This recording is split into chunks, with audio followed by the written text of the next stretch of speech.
Quand l'avocat a prononcé mon nom dans cette étude notariale grise de Paris, j'ai senti tous les regards se tourner vers moi. Mon frère Olivier, costume 3 pièces et montre suisse, venait d'hériter d'un appartement face au Luxembourg. Damien, le cadet triomphant, avait reçu un studio à Montmartre et des comptes bancaires bien garnis. Moi, Hélène Cartier, 52 ans, veuve, invisible toute ma vie, j'ai reçu la vieille maison de Lourmarin avec tout son contenu. Le rire d'Olivier a explosé comme une gifle. « Une ruine au milieu de nulle part. Elle t'a bien eue, Hélène. » Damien a ricané. Même le notaire a eu un sourire gêné. J'ai baissé les yeux, les joues brûlantes, serrant l'enveloppe Kraft qui contenait les clés. Encore une fois, j'étais la risée. La petite sœur oubliée qui hérite des restes. 3 jours plus tard, j'ai pris ma vieille Peugeot et j'ai roulé seule vers le sud. 6 heures d'autoroute, le cœur serré, les larmes retenues. Pourquoi tante Marguerite m'avait-elle fait ça? Pourquoi moi? La maison est apparue au bout d'un chemin de terre, entre les oliviers centenaires.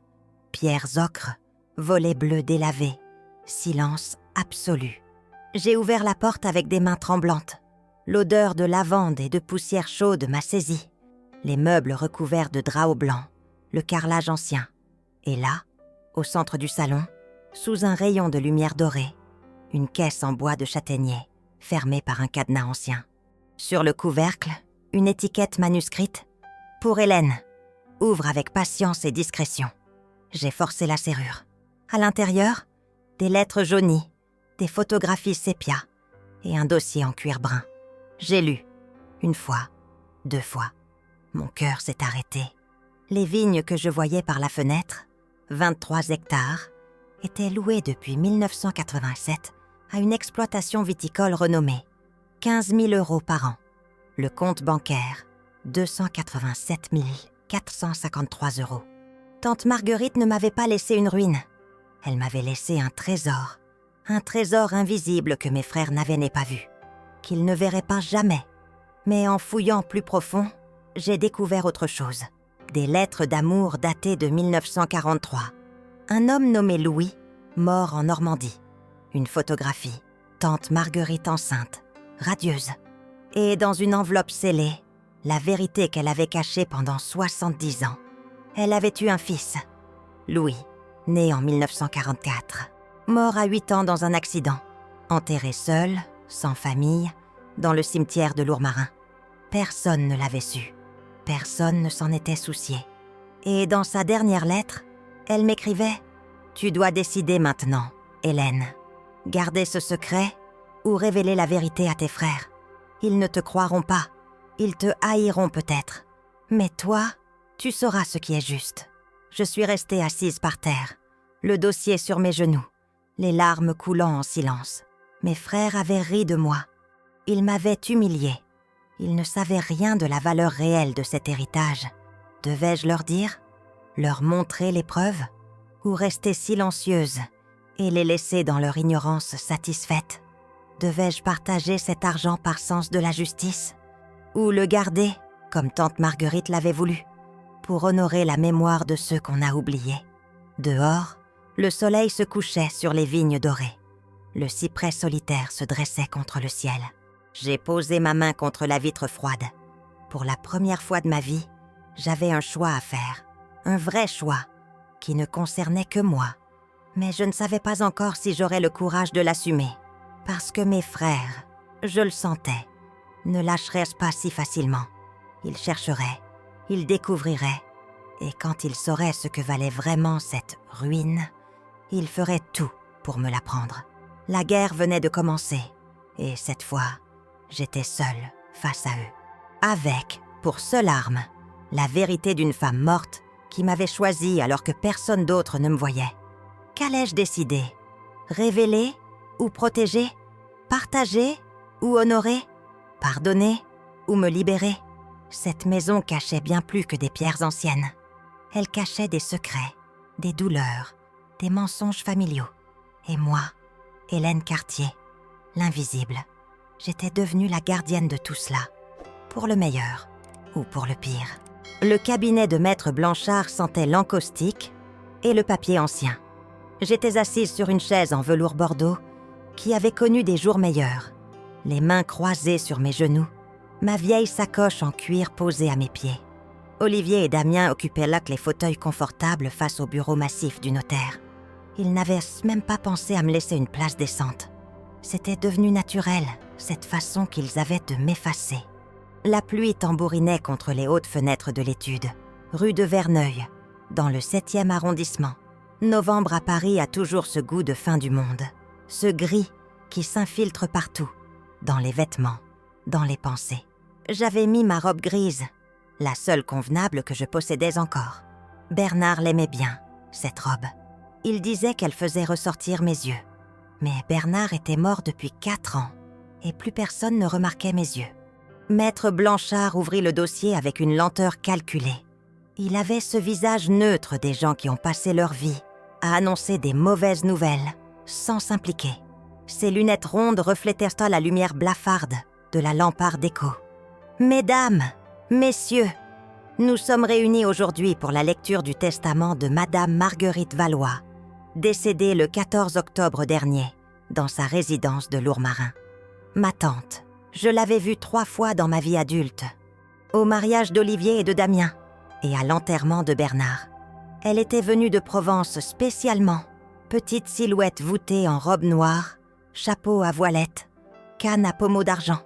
Elle m'avait pris les mains après la cérémonie, dans le cimetière de Boulogne. « Tu es plus forte que tu ne le crois, Hélène », avait-elle murmuré. Sa voix avait un accent du sud, chantant, presque étranger dans ce lieu gris et pluvieux. Je ne savais pas quoi répondre. Les gens disent toujours ce genre de choses, aux enterrements. Le notaire ajusta ses lunettes. Madame Valois a rédigé ce testament il y a 3 ans, en pleine possession de ses moyens. Il n'y aura donc pas de contestation possible. Olivier croisa les jambes. Son costume 3 pièces devait valoir plus que mon loyer mensuel. À 57 ans, mon frère aîné avait tout réussi. Carrière dans la finance, mariage avec une héritière, appartement dans les beaux quartiers, voyage au Japon et en Californie. Il portait toujours cette expression satisfaite des gens qui savent qu'ils ont gagné. « On vous écoute, maître », dit-il avec une pointe d'impatience. Damien, 54 ans, costume gris perle, montre Rolex, ricana doucement. Lui aussi avait réussi. Promoteur immobilier, villa sur la Côte d'Azur, voiture allemande. Nos parents étaient matamorphates fiers de leur fils. Moi, j'avais épousé un professeur de lettres qui gagnait 1 800 € par mois. J'avais élevé 3 garçons dans un 3 pièces de Boulogne-Billancourt.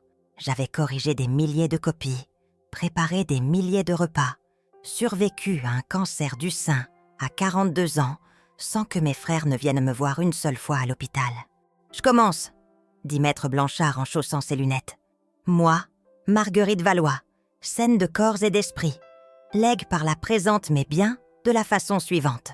Ma gorge se serra. Je ne m'attendais à rien. Tante Marguerite ne me devait rien. À mon neveu Olivier Cartier, je lègue l'appartement du 18, rue de Fleurus, 6e arrondissement de Paris, dans l'état où il se trouve, avec tous les meubles et objets qui s'y trouvent. » Olivier hocha la tête avec satisfaction. Un 5 pièces face au jardin du Luxembourg. J'y étais allée une fois, enfant. Les parquets craquaient sous mes sandales. Les moulures au plafond ressemblaient à de la dentelle de pierre.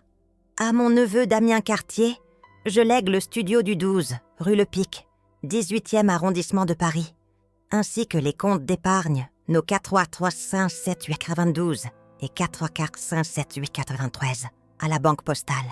Damien sourit. Le studio de Montmartre valait une petite fortune.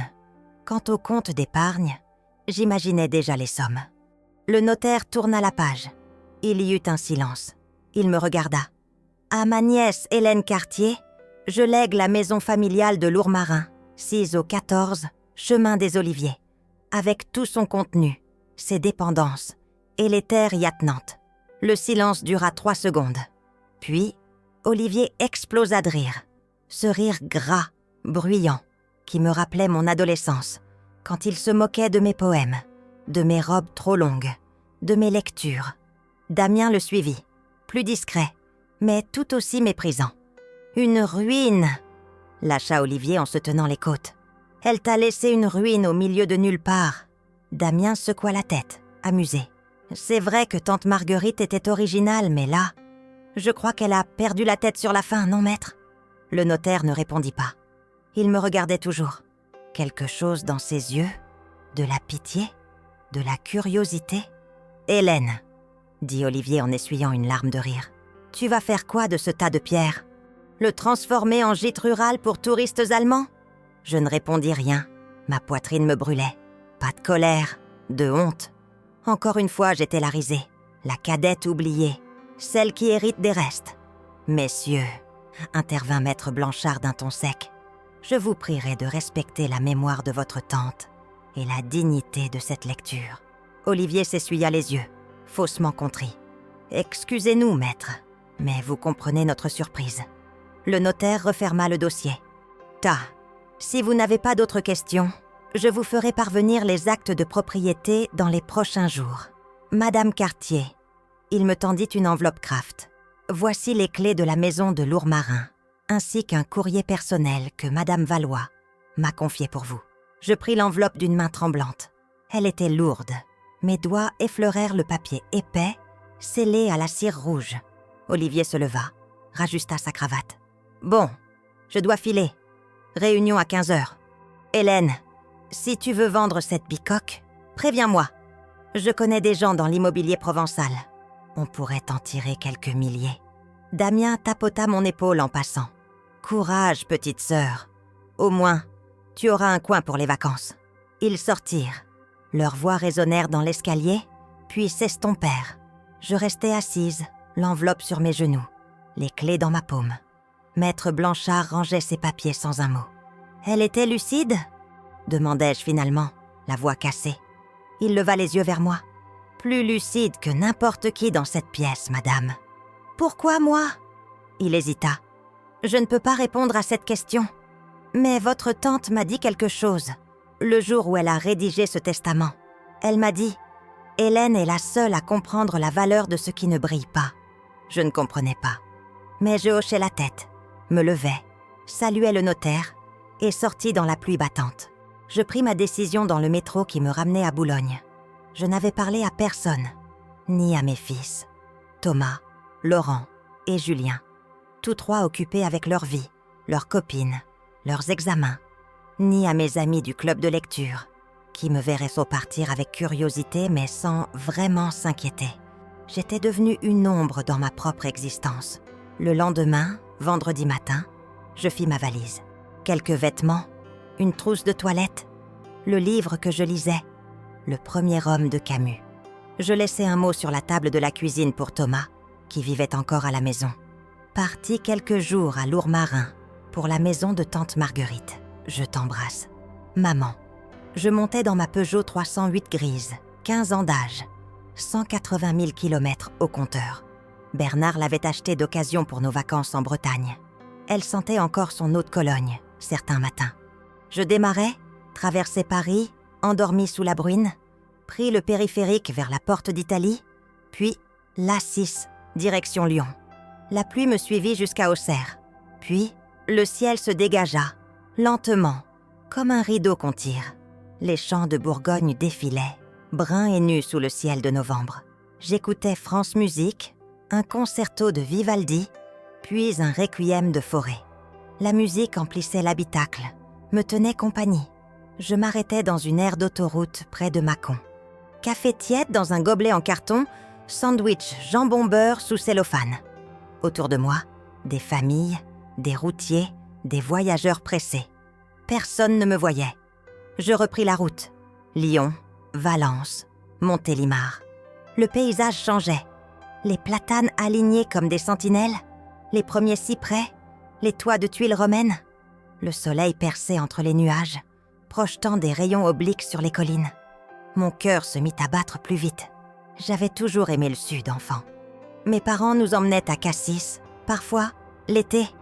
L'odeur des pins chauffés, le chant des cigales, la lumière blanche qui écrasait tout. Bernard voulait qu'on y retourne, avant sa maladie. On n'avait jamais eu l'argent. J'arrivais à Lourmarin en fin d'après-midi. Le village apparut au détour d'une route sinueuse, blottie au pied du Luberon. Pierres blondes, ruelles étroites, fontaines anciennes sur la place centrale. Quelques touristes attardés sirotaient un café en terrasse. Un chat tigré dormait sur le rebord d'une fenêtre. Le clocher de l'église sonnait 5 heures. Je suivis les indications du GPS.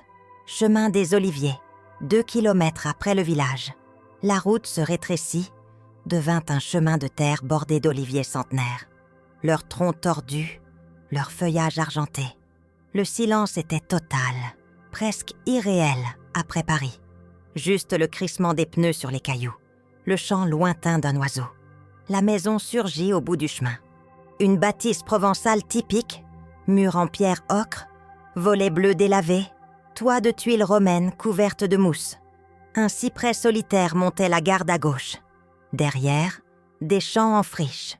Puis, plus loin, des rangées de vignes alignées jusqu'à l'horizon. Le ciel virait au rose, au mauve.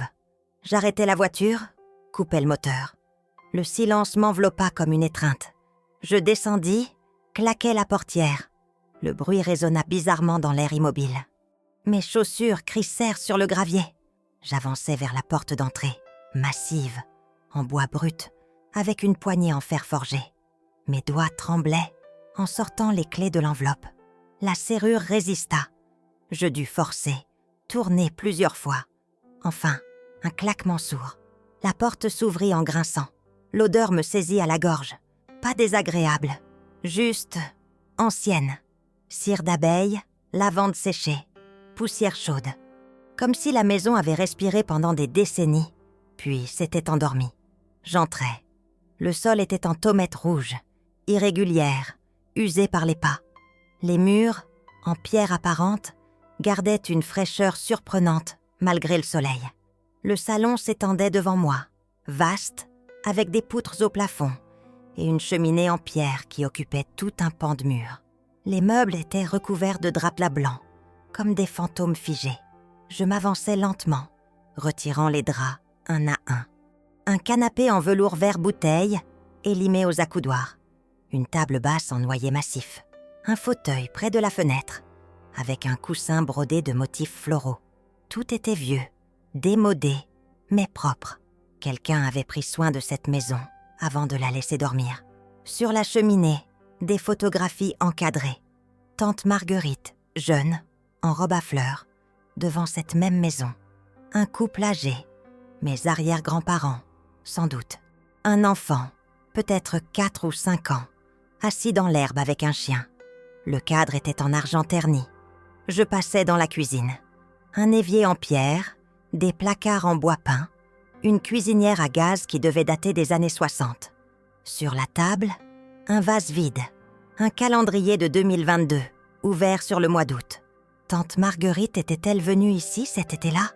Ou était-ce le dernier été avant qu'elle ne puisse plus voyager? Je montai à l'étage. 3 chambres, petites, avec des lits en fer forgé, des armoires massives, des rideaux en lin jauni. Tout était figé dans le temps. Une chambre sentait la naphtaline, une autre, la lavande. La 3e était vide, juste un lit et une fenêtre ouverte sur les vignes. Je redescendis. Le soleil baissait. Les ombres s'allongeaient dans le salon. C'est alors que je la vis. Au centre de la pièce, sous une lucarne qui projetait un rayon oblique de lumière dorée, se trouvait une caisse en bois de châtaignier. Rectangulaire, environ 1 mètre de long, fermée par un cadenas ancien en cuivre terni. Sur le couvercle, une étiquette manuscrite, à l'encre noire. Pour Hélène. Ouvre avec patience et discrétion. Mon cœur fit un bond. Je m'agenouillai devant la caisse, les mains tremblantes. L'écriture de tante Marguerite, ces lettres élégantes, légèrement penchées, que j'avais vues sur les cartes de vœux qu'elle m'envoyait chaque Noël. Je cherchais une clé. Rien dans l'enveloppe du notaire. Je fouillais la cuisine, les tiroirs, les placards. Rien. Le cadenas était solide, ancien, impossible à ouvrir sans clé. Je m'assis par terre, le dos contre le canapé, fixant la caisse. La lumière déclinait. Dehors, les cigales s'étaient tues. Un silence profond emplissait la maison. « Pourquoi moi, tante Marguerite ?» murmurai-je dans le vide. « Pourquoi moi? Pas de réponse. Juste le tic-tac d'une horloge que je n'avais pas encore remarquée, quelque part dans l'ombre. Je me relevais, fouillais encore. Dans un tiroir de la cuisine, sous des torchons brodés, je trouvais un vieux trousseau de clés rouillées. J'essayais chacune d'elles. Aucune n'allait. Frustrée, je pris un tournevis dans une boîte à outils poussiéreuse au fond du cellier. Je revins dans le salon, m'agenouillais de nouveau. Insérais le tournevis dans le mécanisme du cadenas, forçais. Le métal grinça, résista. Je forçais encore, les mains moites, le souffle court. Clac. Le cadenas céda. Je le retirais, soulevais le couvercle. Une odeur de vieux papier, de tissu ancien. À l'intérieur, soigneusement rangés, des dizaines de lettres attachées par des rubans de soie rose, défraîchis. Des photographies sépia, jaunies par le temps. Et, tout au fond, sous un tissu de lin blanc, un dossier en cuir brun, épais, fermé par un ruban rouge. Je pris d'abord les photographies. Tante Marguerite, jeune, 20 ans peut-être, en robe blanche, cheveux courts à la mode des années 40. Elle souriait, radieuse, au bras d'un homme élégant, costume clair, chapeau Panama, sourire doux. Derrière eux, cette même maison, mais plus neuve, les volets repeints, le jardin fleuri. Une autre photo, le même couple, assis à une table dans un café, probablement à Aix-en-Provence. Une autre encore, tante Marguerite enceinte, main sur le ventre, sourire timide. Un enfant. Elle avait eu un enfant. Je pris les lettres. L'écriture était différente. Masculine, ample. Je dépliai la première datée de mai 1943. Ma chère Marguerite, je pense à toi chaque jour. Le front est calme en ce moment, mais on sait que ça ne durera pas. Je garde ta photo dans ma poche, contre mon cœur. Promets-moi de m'attendre. Promets-moi que nous nous marierons sous les oliviers, comme tu l'as toujours voulu. Ton Louis. Louis, l'homme sur les photos. Je parcourus d'autres lettres. Elles racontaient un amour interrompu par la guerre, des promesses, des peurs, de l'espoir. La dernière lettre datait d'août 1944. L'écriture était tremblante. « Marguerite, si tu reçois cette lettre, c'est que je ne reviendrai pas. Je t'aime. Sois heureuse, je t'en supplie. Louis. » Des larmes coulaient sur mes joues. Je ne les essuyais pas. Je pris le dossier en cuir, défis le ruban. À l'intérieur, des actes notariés, des titres de propriété, des contrats. Je lus. Une fois, 2 fois. Mon esprit refusait de comprendre. Les vignes que j'avais vues depuis la fenêtre, 23 hectares, appartenaient à tante Marguerite. Elles étaient louées depuis 1987 à la maison Perrin, une exploitation viticole réputée de Châteauneuf-du-Pape. Contrat de fermage renouvelable tous les 9 ans. Loyer annuel, 15 000 €. Versé sur un compte bancaire à la caisse d'épargne de Cavaillon au nom de Marguerite Valois. Je cherchais les relevés bancaires. Ils étaient là, dans une chemise plastique. Le dernier relevé datait de septembre 2024. Solde. 287 453 €. Je lâchai les papiers. Ma respiration s'accéléra. Mes mains tremblaient. Tante Marguerite ne m'avait pas laissé une ruine. Elle m'avait laissé un trésor. Un trésor discret, invisible, que mes frères n'avaient pas vu, qu'ils ne verraient jamais. Je me relevai, marchais jusqu'à la fenêtre. Le soleil se couchait derrière les collines. Les vignes s'étendaient, alignées, parfaites, sous un ciel rose et or. Une lumière douce, presque irréelle. Je posai ma main contre la vitre froide. Mon reflet me renvoyait une image que je ne reconnaissais pas. Une femme seule, dans une maison étrangère, tenant entre ses mains la preuve qu'elle n'avait pas été oubliée. Mais pourquoi moi? Pourquoi m'avoir choisi? Je retournai à la caisse. Tout au fond, sous les papiers, il y avait encore une enveloppe, plus épaisse, scellée à la cire rouge. Mon nom écrit dessus. Je l'ouvris. Une lettre, plusieurs pages, l'écriture de tante Marguerite, datée de 2021. Ma chère Hélène, si tu lis ces mots, c'est que je ne suis plus de ce monde. C'est mieux ainsi. J'ai vécu longtemps, trop longtemps peut-être, mais je n'ai pas vécu pour rien. Je te laisse cette maison, ces vignes, cet argent. Pas par charité, pas par pitié, mais parce que tu es la seule à comprendre ce que je vais te dire maintenant. En 1944, j'ai perdu Louis. Il est mort sur une plage de Normandie. On ne m'a jamais rendu son corps. J'étais enceinte de 8 mois. Notre fils est né en septembre. Je l'ai appelé Louis, comme son père. Il avait les yeux de son père, son sourire. Pendant 8 ans, il a été ma raison de vivre. Puis un jour d'août 1952, il est tombé dans le puits, derrière la maison. Un accident stupide. J'étais dans la cuisine. J'ai entendu le cri. Quand je suis arrivée, c'était trop tard. Personne dans la famille ne l'a su. Mes frères, ton grand-père et ton grand-oncle ne m'adressaient déjà plus la parole. J'étais la fille-mère, la honte. Alors j'ai enterré mon fils seul, dans le petit cimetière de Lourmarin, sans cérémonie, sans témoin. Juste moi et le curé qui a eu la bonté de ne rien dire. Après, je n'ai plus parlé. Pendant des années, je travaillais dans les vignes. Je vivais seule. Je vieillissais. Les gens du village m'ont oublié. Ma famille m'a rayée. J'aurais pu vendre cette maison, partir, recommencer. Mais je ne pouvais pas. C'est ici que Louis a vécu. C'est ici que mon fils a ri, couru, grandi. Je ne pouvais pas trahir leur mémoire. Alors j'ai décidé de protéger ce lieu, de le faire vivre. Les vignes rapportaient peu au début. Puis un viticulteur de Châteauneuf m'a proposé un contrat de fermage. J'ai accepté. L'argent s'est accumulé. Je n'en avais pas besoin. Je vivais de ma retraite, de mon potager. Mais je savais qu'un jour, cet argent servirait. Je t'ai choisie, Hélène, parce que tu es comme moi. Tu as perdu l'homme que tu aimais. Tu as élevé tes fils seuls. Tu as survécu alors qu'on ne te voyait pas. Tes frères sont comme les miens, brillants, ambitieux, aveugles. Ils ne verront jamais ce qui compte vraiment. Mais toi, tu vois, tu comprends qu'on ne possède rien vraiment. On protège, on transmet, on honore. Maintenant, tu dois décider. Garder ce secret ou le révéler à tes frères. Ils ne te croiront pas. Ils te haïront peut-être. Ils diront que tu as manipulé une vieille femme sénile. Mais toi, tu sauras la vérité. Je te fais confiance, Hélène. Pas pour faire ce qui est facile, mais pour faire ce qui est juste. Avec toute mon affection, Marguerite. Je repliai la lettre. Mes mains ne tremblaient plus. Je m'assis sur le canapé, la lettre contre ma poitrine, et je pleurais. Pas de tristesse, de soulagement. Quelqu'un m'avait vue. Enfin, dehors, la nuit était tombée. Les étoiles apparaissaient, une à une, dans le ciel provençal. Un silence immense emplissait la maison. Et moi, Hélène Cartier, 52 ans.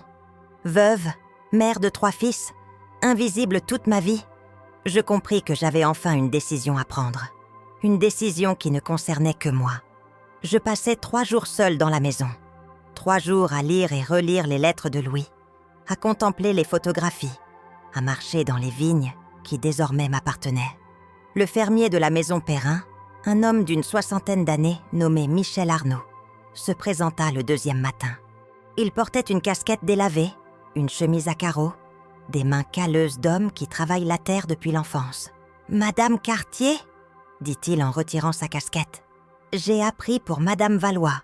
Mes condoléances. C'était une grande dame. » Je lui serrai la main. « Merci, monsieur Arnaud. Michel, s'il vous plaît. » Il me tendit une enveloppe. « Le loyer du dernier trimestre. Comme convenu. » Je pris l'enveloppe sans l'ouvrir. « Vous connaissez bien ma tante ?» Il hocha la tête, les yeux perdus vers les vignes. « Depuis 1997. J'étais jeune, je venais de reprendre l'exploitation familiale. Madame Valois m'a fait confiance quand personne ne me donnait ma chance. Elle ne demandait jamais grand-chose, juste qu'on respecte la terre. » Il marqua une pause. Elle venait ici parfois, au printemps. Elle s'asseyait sous le cyprès, là-bas, et elle regardait les vignes pendant des heures, sans rien dire, comme si elle parlait à quelqu'un qu'on ne voyait pas. Mon cœur se serra. « Elle vous a parlé de son fils ?» Michel sembla surpris. « Louis ? Oui, une fois. C'était il y a longtemps. On buvait un verre de rosé après la taille. Elle m'a dit qu'elle avait eu un fils, mort très jeune. Que ces vignes, c'était pour lui, pour qu'il reste vivant quelque part. » Il se tourna vers moi. « Vous allez vendre ? Non. Le mot était sorti tout seul. Net. Définitif. Michel sourit. Tant mieux. Cette terre a besoin de quelqu'un qui comprend. Il repartit dans son camion poussiéreux. Je restais sous le cyprès, à regarder les vignes dorées sous le soleil de novembre. Le vent faisait bruisser les feuilles. J'imaginais tante Marguerite assise ici, parlant à son fils mort, à son amour disparu. Combien de fois était-elle venue ? Combien de fois avait-elle pleuré en silence, sans témoin ? Je n'étais plus seule. J'étais la gardienne de leur mémoire. Ce soir-là, j'appelais Thomas depuis la terrasse. La connexion était mauvaise. La voix de mon fils coupée par des grésillements. « Maman, ça va ? T'es toujours dans le sud ? » « Oui, mon chéri, tout va bien. C'est comment la maison ? » Je regardais les étoiles qui commençaient à apparaître. « C'est paisible. » Oncle Olivier a appelé. Il a dit que tante Marguerite t'avait laissé une ruine. Mon ventre se noua. C'est ce qu'il pense. C'est vrai ? Non. C'est une belle maison. Ancienne, mais solide.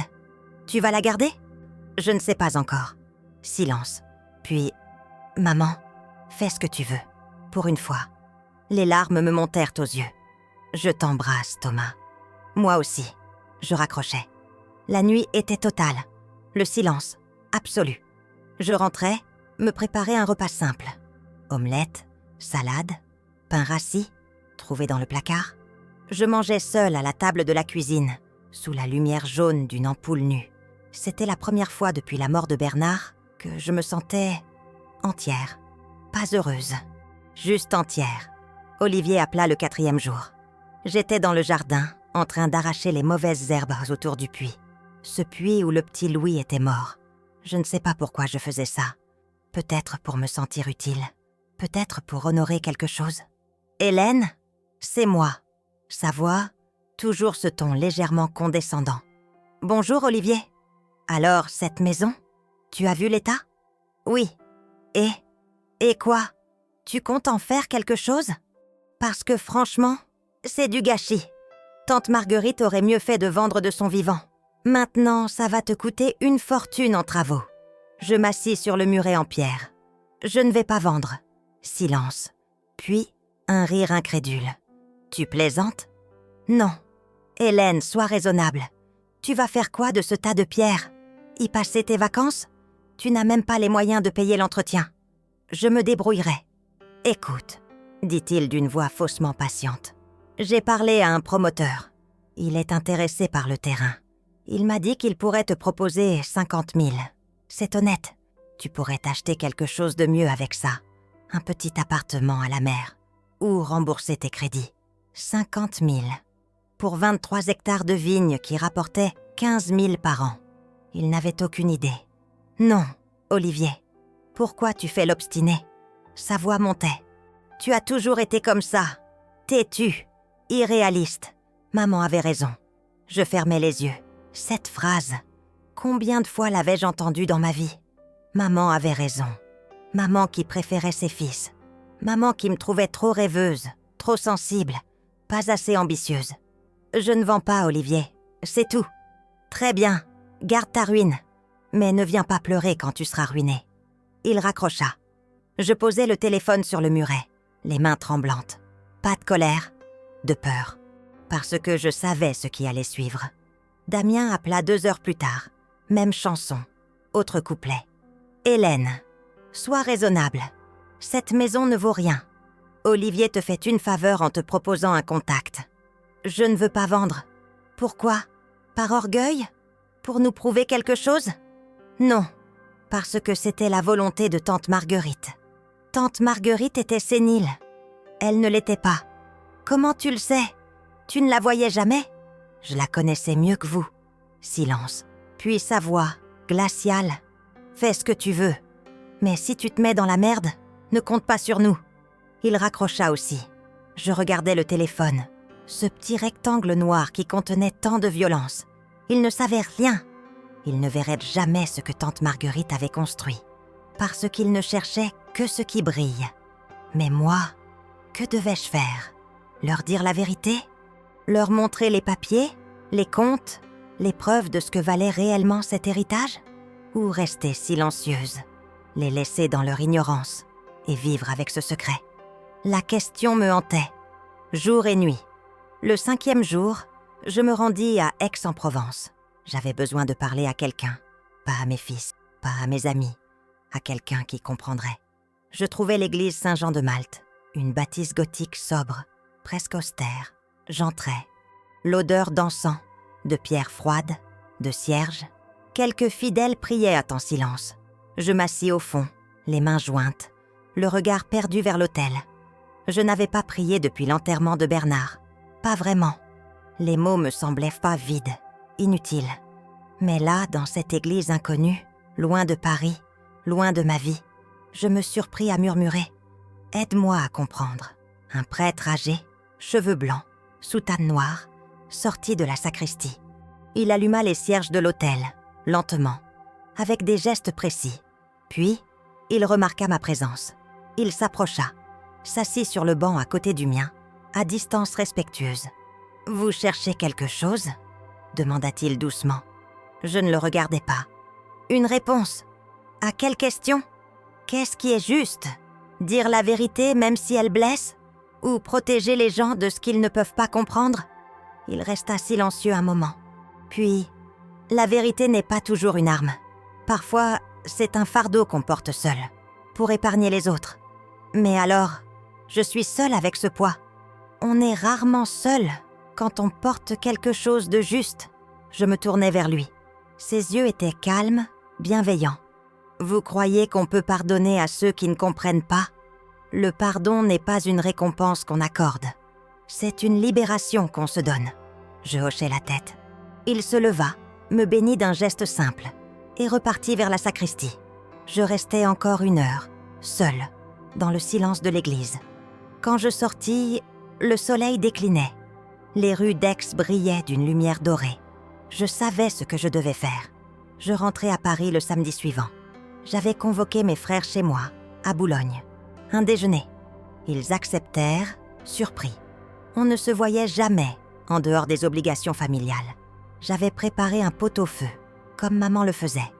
Carottes, navets, poireaux, viande de bœuf mijotée pendant des heures. L'appartement sentait bon. Mes fils étaient ressortis pour le week-end. J'étais seule. Olivier et Damien arrivèrent ensemble, vers 13h. Ils embrassaient l'appartement d'un regard critique, comme toujours. Le canapé fatigué, la télévision d'un autre âge, les murs qui auraient besoin d'un coup de peinture. « Ça sent bon », dit Damien, faussement enthousiaste. On s'installa à table. Je servis le pot-au-feu en silence. Olivier mangea vite. Damien picorait. Ils parlèrent de leurs affaires, de leurs projets, de leurs voyages. Je les écoutais sans rien dire. Puis Olivier posa sa fourchette. « Bon, Hélène, tu nous as convoqués pourquoi ?» Je respirais profondément. « Je voulais vous parler de tante Marguerite. » Damien leva les yeux au ciel. « Encore cette histoire ? Laissez-moi finir. » Ils se turent, surpris par le ton de ma voix. Tante Marguerite n'était pas sénile. Elle savait exactement ce qu'elle faisait. Je sortis une enveloppe de ma poche, la posai sur la table. J'ai trouvé des documents dans la maison, des lettres, des photographies, des actes de propriété. Olivier fronça les sourcils. Et alors ? Alors, elle avait un fils. Il s'appelait Louis. Il est mort à 8 ans. Personne dans la famille ne l'a su. Ou plutôt, personne n'a voulu le savoir. Silence. Damien haussa les épaules. C'est triste. Mais quel rapport avec nous ? Le rapport, c'est qu'elle a passé toute sa vie à protéger la mémoire de son fils. Elle a cultivé des vignes, loué des terres, économisé de l'argent. Pas pour elle, pour transmettre quelque chose de juste. Olivier croisa les bras. « Hélène, où tu veux en venir ?» Je les regardais droit dans les yeux. « Je veux que vous sachiez que cet héritage n'est pas une ruine. C'est un trésor, mais un trésor qu'elle m'a confié à moi, parce qu'elle savait que vous ne le respecteriez pas. » Damien éclata de rire. « Un trésor ? Sérieusement ? » ?»« Oui, prouve-le. » Je ne bougeais pas. « Je n'ai rien à prouver. » Olivier se leva. « Tu nous fais venir pour nous raconter des histoires ? C'est quoi le but ? Nous faire culpabiliser ? Non. Vous faire comprendre que tout ne se mesure pas en valeur marchande. C'est pathétique !» lâcha Damien. T'es jalouse qu'on ait eu les appartements, c'est ça? Alors tu inventes une histoire de trésor caché pour te sentir mieux. Je sentis les larmes monter. Pas de tristesse, de rage. Sortez. Quoi? Sortez de chez moi, maintenant. Olivier me fixa, incrédule. T'es sérieuse? Oui.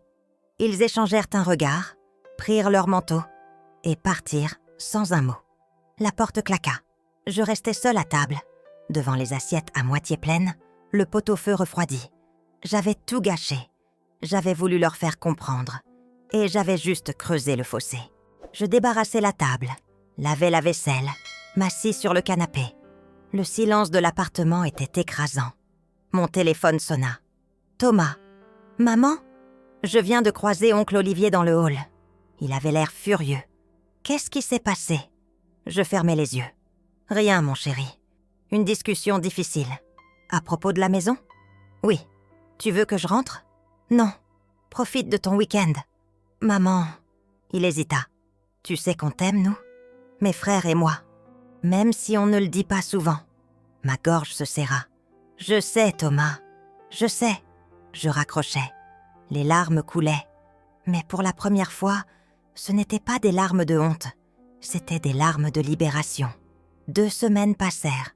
Olivier et Damien ne donnèrent aucun signe de vie. Tant mieux. J'avais besoin de silence. Je retournai à Lourmarin. Cette fois, je restais plus longtemps. Je nettoyais la maison de fond en comble. Je triais les affaires de tante Marguerite. Ses robes, ses livres, ses objets personnels. Chaque chose racontait une histoire. Un châle en laine tricoté main. Un carnet de recettes écrit à l'encre violette. Une médaille de baptême en argent, gravée du nom Louis. 12 septembre 1944. Je décidai de visiter le cimetière du village. Il était petit, entouré de cyprès, adossé à la colline. Les tombes, simples, en pierre blanche. Je cherchais, ligne après ligne. Et je trouvais une petite tombe, presque cachée sous un rosier grimpant. Pas de photo. Juste un nom. Louis Valois, 1944-1952. Repose en paix. Je m'agenouillais. L'herbe était haute. Personne ne venait ici. J'arrachais les mauvaises herbes, nettoyais la pierre du mieux que je pus. Puis je restais là, assise par terre, les mains sur mes genoux. « Je suis Hélène », murmurai-je, « la nièce de ta maman. Elle m'a laissé votre maison. Je vais en prendre soin, je te le promets. » Le vent soufflait doucement. Les feuilles du rosier bruissaient. J'eus l'impression étrange que quelqu'un écoutait. Je retournai à la maison alors que le soleil se couchait. Michel Arnaud m'attendait, assis sur le muret. Il se leva en me voyant. « Madame Cartier, je voulais vous prévenir. Un homme est venu ce matin. Il posait des questions sur la propriété. Il disait qu'il représentait un acheteur. » Mon sang se glaça. « Comment était-il ? » La cinquantaine, costume, voiture allemande. Il m'a demandé si les vignes étaient à vendre. Damien. Ou quelqu'un envoyé par lui. Qu'est-ce que vous avez répondu? Que ce n'était pas mes affaires. Mais madame, il me regarda avec inquiétude, si votre famille vous met la pression, sachez que le contrat de fermage vous protège. Ils ne peuvent rien faire sans votre accord. Merci, Michel. Il partit. Je rentrai dans la maison, allai directement au salon, sortis le dossier en cuir. Je relus les contrats, les actes. Tout était en ordre, inattaquable. Mais mes frères ne lâcheraient ma pas. Je le savais. Ils chercheraient, ils découvriraient, et quand ils sauraient ce que valait vraiment cet héritage, ils feraient tout pour me le prendre. Mon téléphone sonna. Olivier. Je décrochai. Hélène, on doit parler. Je t'écoute. Pas au téléphone, en personne. Je viens à Lourmarin, demain. Pourquoi? Parce que j'ai fait des recherches. Et je sais que tu nous as menti. Mon cœur s'emballa. Je n'ai rien menti. On verra ça demain. Sois là. Il raccrocha. Je m'assis, les jambes tremblantes. C'était fini. Il savait, ou il pensait savoir. De toute façon, la confrontation était inévitable. Je passais la nuit éveillée, assise à la table de la cuisine, une tasse de thé froid entre les mains. Au petit matin, je pris une décision. Je ne fuirai pas, je ne céderai pas, mais je ne me battrai pas non plus. Je laisserai parler la vérité. Olivier arriva vers 11h. seul. Sa voiture de location souleva un nuage de poussière sur le chemin. Il sortit, costume froissé, visage fermé. Il ne frappa pas, entra directement. « Hélène, Olivier. » Il posa sa mallette sur la table. « J'ai engagé un détective privé pour vérifier ce que tu nous as dit. » Mon cœur se serra, mais je restais immobile. Et il ouvrit la mallette, sortit un dossier. Les vignes, louées à la maison Perrin depuis 1987, 15 000 € par an, 287 000 € sur le compte de tante Marguerite. Transférés maintenant sur ton compte. Silence. Tu le savais, depuis le début. Oui. Et tu ne nous as rien dit? Non. Il me fixa, incrédule. Pourquoi? Parce que c'était la volonté de tante Marguerite. Tante Marguerite était une vieille folle. Non. Elle était lucide. Plus lucide que nous tous réunis. Il se mit à faire les 100 pas. Tu te rends compte de ce que tu as fait? C'est de la dissimulation d'héritage. On peut attaquer le testament. Vas-y, attaque. Il s'arrêta net. Quoi? Attaque le testament. Traîne-moi en justice. Prouve que tante Marguerite n'était pas saine d'esprit. Explique au juge pourquoi elle t'a déshérité, toi et Damien. Raconte-lui comment vous l'avez ignorée pendant des décennies. Comment vous ne savez même pas qu'elle avait eu un fils. Comment vous n'êtes jamais venu la voir, même à la fin. Olivier blêmit. Elle avait un fils? Oui, Louis. Mort à 8 ans. Enterré ici, à Lourmarin. Seul, sans famille, sans personne. Il secoua la tête. C'est n'importe quoi. Va au cimetière, vérifie toi-même. Il me regarda longuement. Quelque chose passa dans ses yeux. De la culpabilité? De la honte? Ou juste de la rage impuissante? Qu'est-ce que tu veux, Hélène? Rien. Juste que vous me laissiez tranquille. Et l'argent? Il reste où il est. Je n'y toucherai pas. Ou alors, je le donnerai. À des associations. À des gens qui en ont besoin. Mais jamais, jamais, je ne vous en donnerai 1 centime. Il rangea ses papiers, referma la mallette.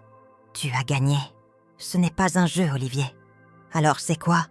Une leçon. Il me regarda une dernière fois, tourna les talons et partit. La porte claqua.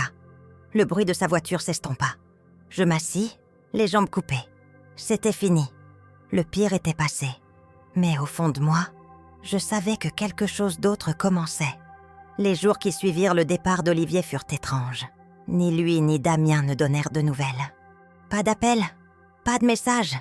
Juste un silence épais, presque palpable, qui s'installait entre nous comme un mur invisible.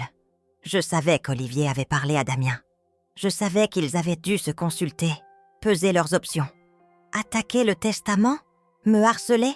Ou simplement m'effacer définitivement de leur existence? Je restais à Lourmarin. 1 semaine, 2 semaines. Je ne retournais pas à Paris. Thomas m'appelait régulièrement, inquiet, mais respectueux de mon silence. « Prends ton temps, maman. On gère ici. » Laurent et Julien m'envoyèrent par quelques messages brefs. Ils ne posaient pas de questions. Ils sentaient que j'avais besoin de solitude. La maison devint mon refuge. Chaque matin, je me réveillais avec le soleil qui filtrait à travers les volets. Je préparais du café sur la vieille cuisinière à gaz. Je m'asseyais à la table de la cuisine et je regardais les vignes dorées par la lumière de décembre. Le froid s'installait, mais il restait cette douceur provençale, ce ciel d'un bleu profond qui rendait tout plus supportable. Michel Arnaud passait régulièrement. Il m'apportait des légumes de son potager, des courges, des choux, des poireaux. « Ma femme dit que vous devez manger correctement », disait-il avec un sourire timide. Je le remerciais, l'invitais à prendre un café. On parlait peu. Il me racontait les vignes, la taille qui commençait, les projections pour la prochaine récolte. Il ne me demandait jamais pourquoi je restais. Il semblait comprendre que certaines choses ne s'expliquaient pas. Un après-midi, alors que je nettoyais le grenier, un capharnaüm de vieux meubles, de malles poussiéreuses et de cartons moisis. Je trouvais une autre caisse, plus petite, en bois clair, avec une serrure rouillée. Je la descendis dans le salon, forçai la serrure avec le même tournevis que la première fois. À l'intérieur, des cahiers d'écoliers. L'écriture était maladroite, enfantine. des dessins au crayon de couleur, des maisons, des arbres, un chien. Et sur la première page d'un cahier, en lettres appliquées, Louis Valois, CE1, 1951.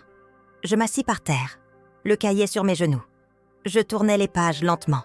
Des exercices de calcul, des dictées, des rédactions. Ma maman s'appelle Marguerite. Elle est belle et elle sent la lavande. Mon papa est au ciel. Maman dit qu'il me regarde depuis là-haut. Les larmes coulaient sans que je puisse les retenir. Ce petit garçon avait existé. Il avait ri, appris, dessiné. Et puis un jour, tout s'était arrêté. Un puits, un cri, le silence. Tante Marguerite avait gardé ses cahiers pendant plus de 70 ans. Elle les avait cachés, protégés, comme on protège un trésor. Parce que c'était tout ce qui lui restait. Des mots d'enfant, des dessins maladroits, une preuve que Louis avait été réel. Je refermai le cahier avec précaution. Je le remis dans la caisse, avec les autres. Je montai au grenier, cherchais un endroit sûr. Je les plaçais sous une bâche, au fond, à l'abri de l'humidité et de la lumière. Un jour, peut-être, quelqu'un les trouverait, quelqu'un qui comprendrait. Mais pour l'instant, c'était mon secret, mon fardeau, ma responsabilité.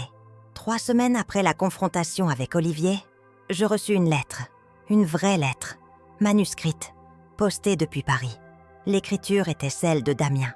Je l'ouvris avec des mains tremblantes, assise sur le banc de pierre devant la maison. « Hélène, je ne sais pas comment commencer cette lettre. J'ai pensé t'appeler, mais je sais que tu ne répondrais pas. Alors je t'écris, même si je ne suis pas sûre que tu liras jusqu'au bout. » Olivier m'a tout raconté.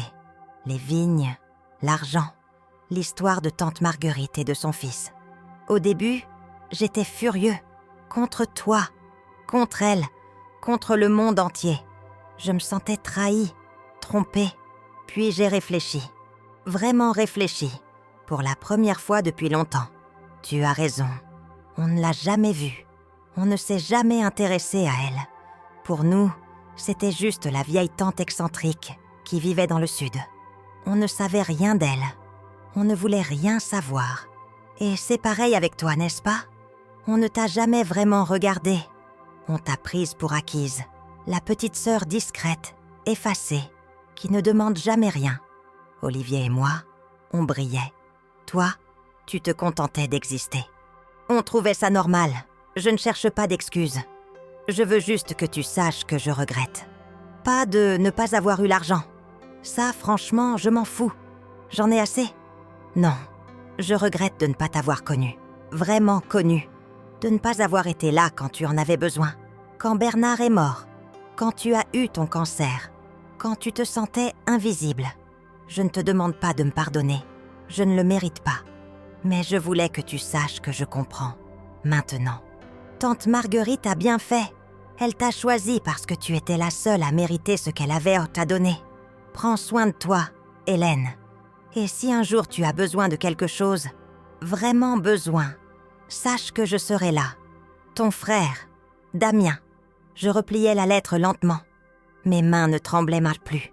Je regardais les vignes, le ciel immense, les collines au loin. Quelque chose en moi se dénoua. Pas de la joie, pas du pardon complet. Juste un soulagement, une porte qui s'entr'ouvrait. Je ne répondis pas tout de suite. J'avais besoin de temps. Mais je gardais la lettre. Je la rangeais dans le tiroir de la table de nuit, à côté de celle de tante Marguerite. Peut-être qu'un jour, j'écrirais à mon tour. Peut-être que non. Mais au moins, je savais que quelque chose avait changé. Quelque chose d'imperceptible, mais réel. Thomas appela début décembre. « Maman, on vient pour Noël. Tous les 3. Ça te va ?» Mon cœur fit un bond. « Vous êtes sûre ? » ?»« Oui. On veut voir cette fameuse maison. Et puis, il marqua une pause. « On veut être avec toi. » Je préparais tout. Nettoyais les chambres à l'étage. Achetais des draps neufs au marché de Lourmarin. Fis des provisions. Pâté, fromage, pain, vin rosé de la région. Je décidais de cuisiner un vrai repas de Noël. Comme avant. Comme quand Bernard était vivant. Ils arrivèrent la veille de Noël, en fin d'après-midi. Thomas au volant, Laurent et Julien entassés à l'arrière avec leurs sacs. Ils sortirent de la voiture. émerveillée par le paysage, la maison, la lumière dorée du soleil couchant. « Maman ?» dit Julien, le plus jeune, en me serrant dans ses bras. « C'est magnifique ici. Pourquoi tu ne nous as jamais parlé de cet endroit ?» demanda Laurent. Je souris. Parce que je ne le connaissais pas moi-même. On visita la maison. Ils posèrent 1000 questions. Je leur racontais l'histoire. Enfin, l'essentiel. Tante Marguerite, les vignes, l'héritage. Je ne parlais pas de mes frères, ni de la confrontation. Ça ne les regardait pas. Pas encore. Le soir, on s'installa autour de la cheminée. J'avais allumé un feu. Les premières bûches craquaient, projetant des ombres dansantes sur les murs. On but du vin chaud, aux épices. On parla de tout et de rien. De leurs études, de leurs projets, de leurs amours. Ils riaient, se taquinaient. Je les regardais, le cœur plein. « Maman, » dit Thomas à un moment, « tu as l'air différente. » « Différente comment ? » « Je sais pas. Plus, présente. » Je ne répondis rien. Mais il avait raison. Pour la première fois depuis la mort de Bernard, je me sentais ancrée. Pas heureuse, pas encore, mais vivante, pleinement vivante. Le lendemain, jour de Noël, on alla à la messe au village. La petite église était bondée. Les familles, les anciens, quelques touristes. Le curé, un homme jeune aux cheveux bruns, prononça une homélie simple sur le don, le partage, l'humilité. Je pensais à tante Marguerite, à son silence, à sa discrétion, à sa générosité invisible. Après la messe, on se promena dans le village. On acheta du nougat, des calissons, des santons pour la crèche. Mes fils photographiaient tout, émerveillés. « On peut revenir l'été prochain ?» demanda Laurent. « Bien sûr, quand vous voulez. » On rentra préparer le repas. Je leur avais appris les recettes de ma mère. La daube provençale, les 13 desserts. On cuisina ensemble, dans la petite cuisine qui sentait bon les herbes et le vin rouge. Thomas épluchait les légumes. Julien surveillait la cuisson. Laurent mettait la table avec une nappe en lin que j'avais trouvée dans l'armoire. Le repas dura des heures. On mangea lentement, on parla, on rit. À un moment, Thomas leva son verre. « À tante Marguerite et à toi, maman. » Les larmes me montèrent aux yeux. À ceux qui nous ont aimés en silence. On trinqua. Le feu craquait. Dehors, la nuit était tombée. Étoilée, immense. Je regardais mes fils, leurs visages éclairés par les bougies, et je sus que j'avais pris la bonne décision. Garder cet endroit, le protéger, le transmettre. En janvier, Olivier m'envoya un message. Bref, je vends l'appartement de la rue de Fleurus. Si tu veux quelque chose de tante Marguerite qui s'y trouve, dis-le-moi. Je réfléchis longtemps. Puis je répondis « Les photos, s'il y en a. Et les lettres, si tu en trouves. » 2 semaines plus tard, je reçus un colis. Dedans, une douzaine de photographies encadrées.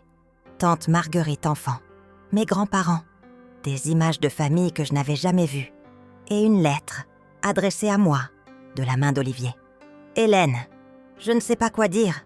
Je voudrais m'excuser, mais les mots me semblent vides. Alors je te rends ce qui t'appartient. Ces photos, ces souvenirs.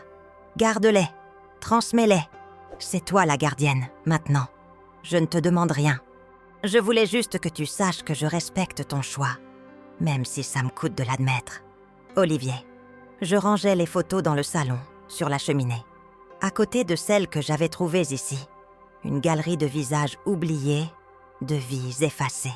Je ne répondis pas à Olivier. Pas encore. Mais je gardais sa lettre, comme celle de Damien. Peut-être qu'un jour, dans longtemps, on pourrait se reparler. Peut-être pas. Mais au moins, quelque chose avait été dit. Quelque chose d'essentiel. Je n'avais plus besoin de leur reconnaissance. Je n'avais plus besoin d'exister dans leur regard. J'existais dans le mien. Et ça suffisait. Mars arriva avec ses parfums nouveaux. Les amandiers fleurirent autour de la maison. Les vignes se réveillèrent. Michel Arnaud me proposa de participer à la taille. Si vous voulez apprendre, c'est bon de comprendre ce qu'on possède. J'acceptais. Je passais des journées entières dans les vignes, les mains écorchées par les sécateurs, le dos douloureux, mais le cœur léger.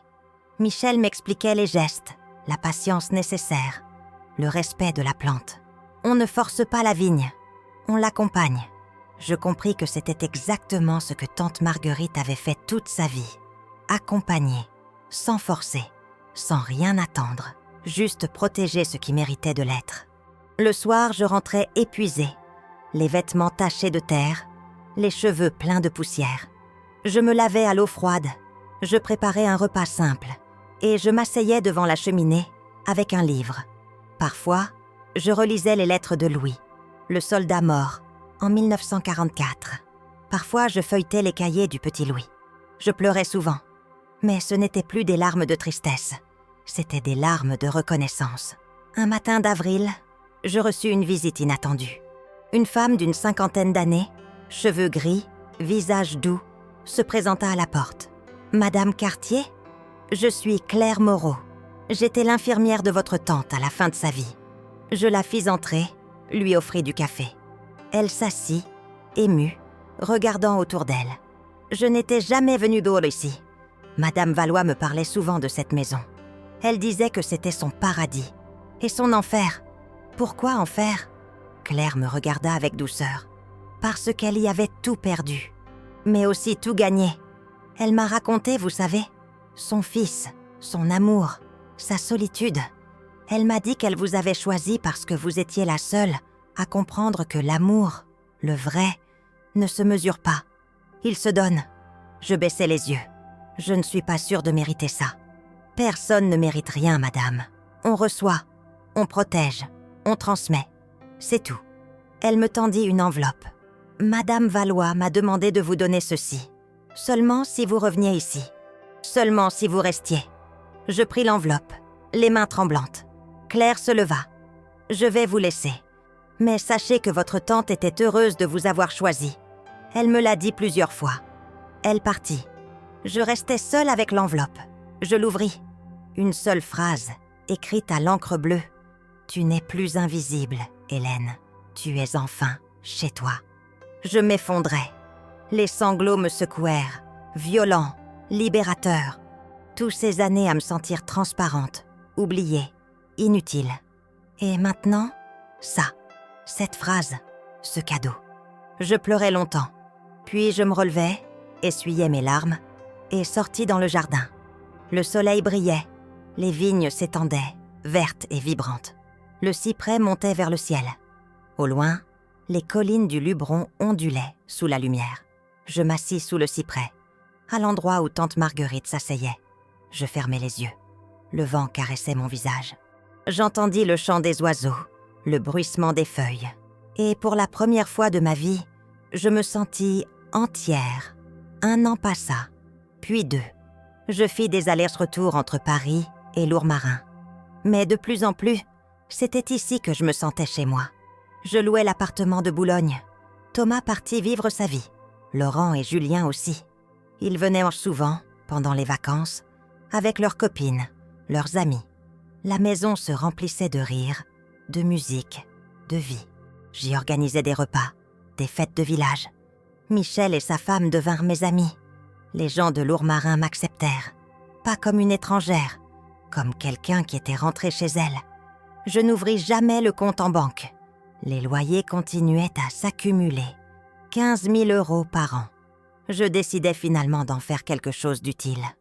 Je créai une fondation au nom de Louis Valois pour aider les enfants en deuil, les mères seules, les familles brisées. Je ne voulais pas que l'argent serve à briller. Je voulais qu'il serve à réparer. Olivier et Damien l'apprirent par hasard, via un article dans un journal local. Damien m'envoya un message. « Je suis fière de toi. » Olivier ? Rien. Mais quelques semaines plus tard, je reçus un chèque. Anonyme, 10 000 €, versé à la fondation. Je sus que c'était lui. Je ne le remerciais pas. Mais je compris que, à sa manière, il avait fait un pas. Les années passèrent. Je vieillis dans cette maison. Mes cheveux blanchirent. Mon dos se voûta. Mes mains devinrent noueuses. Mais je continuais à tailler les vignes, à cuisiner, à recevoir mes fils et leurs enfants. Un jour de septembre, alors que je nettoyais le grenier, encore, je tombais sur une dernière caisse, toute petite, en fer blanc. À l'intérieur, Un carnet de Moleskine, usé, rempli de l'écriture de tante Marguerite. Un journal intime. Je le lus, assise par terre, sous la lucarne. Elle y racontait tout. Son amour pour Louis, la naissance de son fils, la mort de son fils, les années de silence, sa décision de me choisir. Et, à la dernière page, datée de quelques jours avant sa mort, j'ai peur de partir. Pas de mourir, mais de laisser tout ça derrière moi. Puis, je me rappelle qu'Hélène est là, qu'elle comprendra, qu'elle protégera ce que j'ai protégé. Et je me sens en paix. Je peux partir tranquille. Mon fils, mon amour, ma maison, tout continuera. Dans le cœur d'Hélène, dans ses mains. Et c'est suffisant. Je refermais le carnet. Les larmes coulaient, encore. Mais c'était des larmes de gratitude. 10 ans plus tard, je suis toujours là. J'ai 72 ans. Mes fils ont des enfants. Mes petits-enfants courent dans les vignes, rient sous le cyprès, dessinent sur les murs de la maison. Je leur raconte l'histoire de tante Marguerite. De Louis, le soldat. De Louis, l'enfant. Ils écoutent, les yeux ronds, fascinés. « Et toi, mamie ?» demande ma petite fille, Marguerite. Oui, je l'ai appelée Marguerite. « Moi ? Tu étais invisible ?» Je souris. « Oui, longtemps. Et maintenant ? Maintenant, je suis ici. Et c'est tout ce qui compte. » Elle me prend la main. On s'assoit sous le cyprès, toutes les deux. Le soleil se couche sur les vignes. Le ciel vire au rose, au violet, à l'or. Michel est mort l'année dernière. Son fils a repris le fermage. La tradition continue. Je regarde ma petite fille. Elle me ressemble. Discrète, sensible, observatrice. Un jour peut-être je lui laisserai tout ça. Peut-être pas. On verra. Mais une chose est sûre. Elle saura qu'on ne possède rien vraiment. On protège, on transmet, on honore. Et ça, personne ne pourra jamais nous l'enlever. Le vent souffle doucement. Les feuilles du cyprès bruissent. Au loin, les cloches de l'église sonnent. C'est l'heure de rentrer. Je me lève, prends la main de Marguerite et on rentre à la maison. Ensemble, chez nous. Quand l'avocat a lu le testament et a dit que ma part était seulement une vieille maison à la campagne, mes fils ont ri et ont dit que j'avais été trompée. J'ai conduit jusque-là toute seule et en ouvrant la porte, j'ai trouvé quelque chose qui changerait tout.